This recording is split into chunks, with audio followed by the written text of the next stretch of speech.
Kuki Imana yemera ko indwara n'ibyorezo bitugeraho?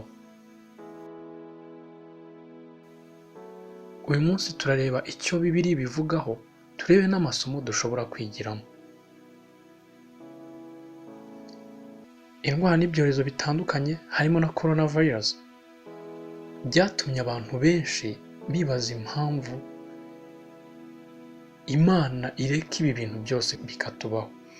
Byatumye abantu benshi bibaza impamvu ishobora kureka ibyorezo bikagwira isi. Kandi ibi ngibi byatumye abantu benshi batangira kuvuga ngo ni ibihe by'imperuka, abandi bakavuga ko ari Imana irimo guhana abantu bavuga bitandukanye. Ariko ndashaka ko tuvuga kuri Bibiliya ikivuga kuri ibi bintu. Muri Bibiliya by'umwihariko mu isezerano rya kera harimo inshuro nyinshi Imana yagiye iteza indwara n'ibyorezo n'ibyago ku bantu bayo cyangwa se no ku banzi bayo. Ariko impamvu yabyo ari ukugira ngo yerekane imbaraga zayo. Iyo turebye mu Kuva igice cya 9 umurongo wa 14 n'uwa 16 barabitubwira. Bibiliya itubwira neza ko Imana yateje ibyago muri Egiputa bigera ku 10 kugira ngo yemeze umutima wa Farawo kurekura ubwoko bwa Isiraheli buve mu gihugu cya Egiputa bujye mu gihugu cy'isezerano, buve mu buretwa bwa Egiputa bw'umwami Farawo, hanyuma bujye mu gihugu Imana yari yarabateguriye. Iyo turebye mu Kuva mu gice cya 12 umurongo wa 3 n'igice cya 15 umurongo wa 6,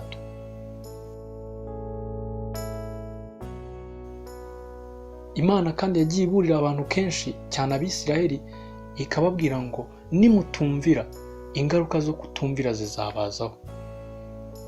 Mu Balewi igice cya 26 umurongo wa 21 n'uwa 25. Ndashaka kubabwira nibura inshuro ebyiri Imana yarimbuye abantu kandi ikarimbura abantu benshi.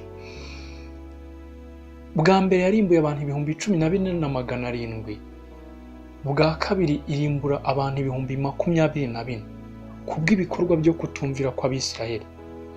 Izo nkuru uko ari ebyiri dushobora kuzisanga mu Kubara igice cya 16 umurongo wa 49 n'igice cya 25 umurongo wa 9. Nyuma y'uko Mose yahawe amategeko y'Imana yo guha Abisiraheli, Imana yarababwiye ngo nimutumvira aya mategeko ibyago bizabazaho ndetse n'ibyorezo, yewe indwara zitandukanye. Mu gice cya 28 umurongo wa 22 mu gutegeka kwa kabiri niko Imana yabwiye Abisiraheli, ababwira ngo nimutumvira aya mategeko indwara za mugiga, ibyorezo n'ibyago bitandukanye bizabazaho. Rero aha turabona ingero zitandukanye aho Imana yagiye iteza ibyago n'indwara z'ibyorezo ku bantu. Rero aha ni ikintu gikomeye udashobora kwiyumvisha no gutekereza uburyo Imana y'urukundo, Imana y'imbabazi, Imana ishobora gusuka umujinya wayo n'uburakari ku bantu bayo. Ariko ibihano by'Imana ni ihana abantu bayo ni byiza. Impamvu ari byiza biba bifite impamvu yihishe inyuma, kandi impamvu yihishe inyuma y'ibyo bihano iba ari nziza. Mu gitabo cya kabiri cy'ibyo ku ngoma igice cya 7 umurongo wa 13 n'uwa 14 Imana yabwiye Salomo, iramubwira ati ndamutse mfunze ijuru imvura ntigwe, cyangwa ninteze inzige ngo zone igihugu, cyangwa ninohereza mugiga mu gihugu, abantu banjye bitiriwe izina ryanjye nibaca bugufi bagasenga bagashaka mu maso yanjye bagahindukira bakava mu nzira yabo mbi, nanjye nzabumva ndi mu ijuru mbababarira igicumuro cyabo mbakirize igihugu. Aha rero turabona ko Imana ikoresha ibyago n'ibiza kugira ngo itume abantu bayo bayigarukira. Haleluya. Bibatere kwihana.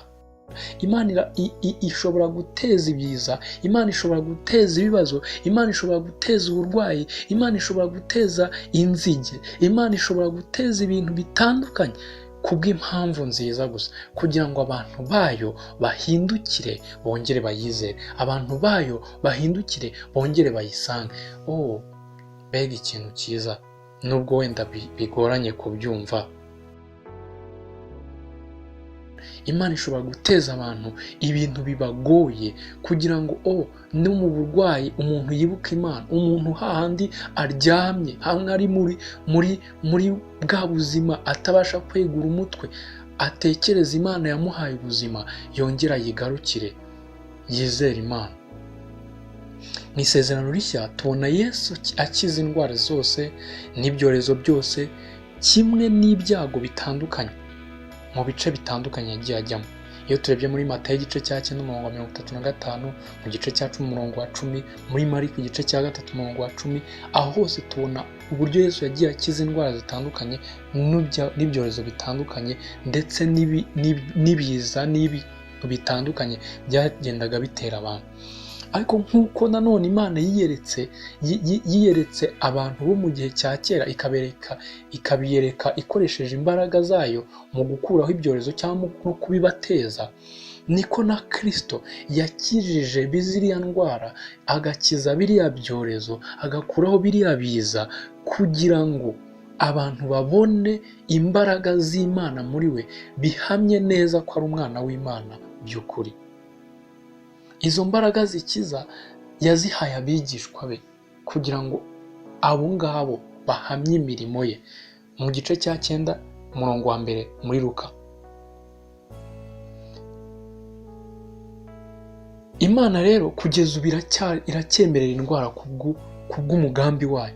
Imana ishobora kwemerera indwara nk'uko nabivuze zikaza kubw'umugambi wayo. Ariko rimwe na rimwe indwara n'ibyorezo ku isi hari igihe byerekana ko isi turimo ni isi yanduye, ni isi y'umuvumo, ni isi yaguye, ni isi yanduye.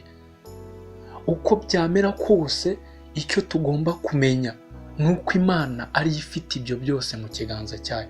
Imana niyo yemera ko bibaho, niyo bikomokaho, Imana niyo dukesha ibi byose.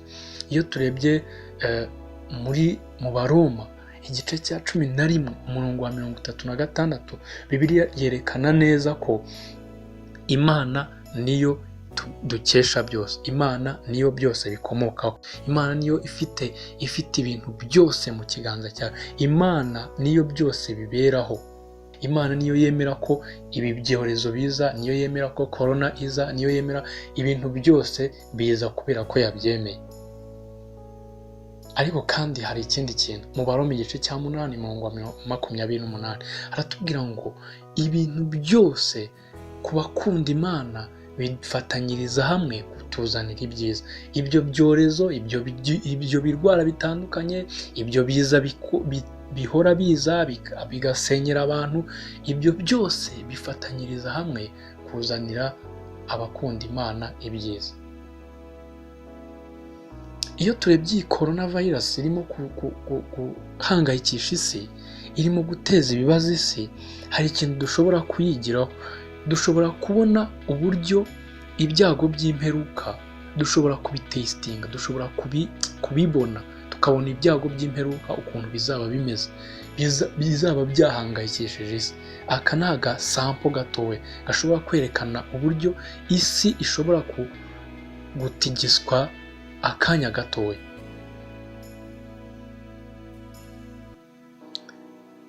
Ni iki kintu dushobora kwiga kindi?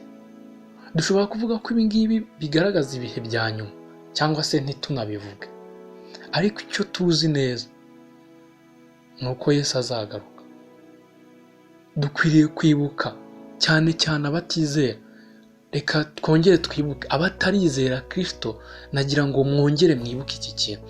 Wibuke neza ko ubu buzima ari butoya kandi buzarangira. Ikindi, ugomba kwibuka ko ibyago n'ibyorezo uko birimo guhangayikisha isi, uko biri guhangayikisha abantu, ni bito cyane ku buryo Gehinomu ari mbi kurusha uyu muhangayiko abantu bariho. Ariko abakiranutsi bo ni iki dushobora kwibuka? Abakiranutsi bafite ubwishingizi bw'agakiza. abakiranutsi bafite ubwishingizi bw'agakiza n'ibyiringiro by'iteka kubw'amaraso ya Kristo yamenetse ku musaraba.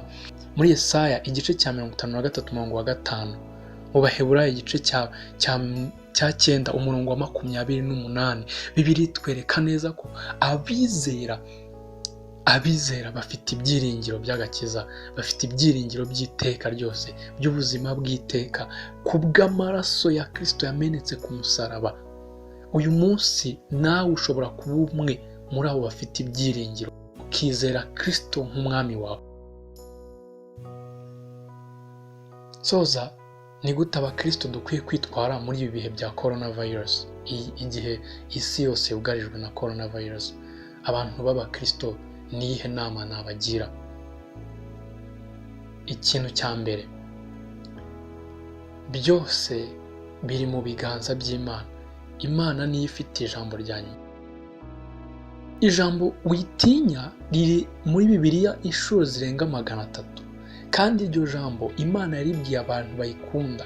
Ntabwo tugomba gutinya rero, ntabwo tugomba gutinya iki cyorezo cya corona, ntitugomba gutinya ibyorezo ibyo ari byo byose nibiza, kuko tuzi ko ubuzima bwacu butari ubwaha ku isi.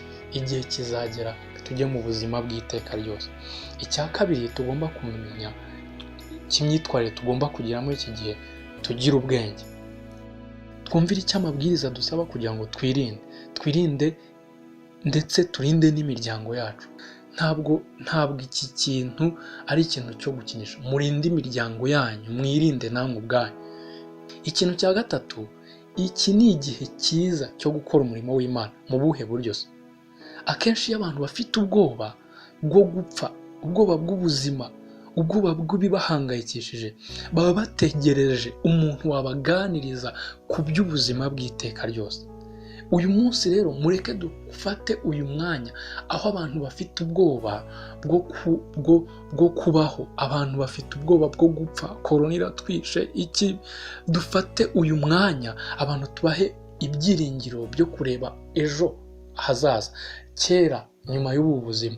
Uyu munsi tubabwire mureke dushake, mureke dukoreshe iki gihe, tugirire neza abantu, tubahereze ibyo kurya, tubahereze ibibatunga kuba bifite, utange ibyo ushoboye gutanga.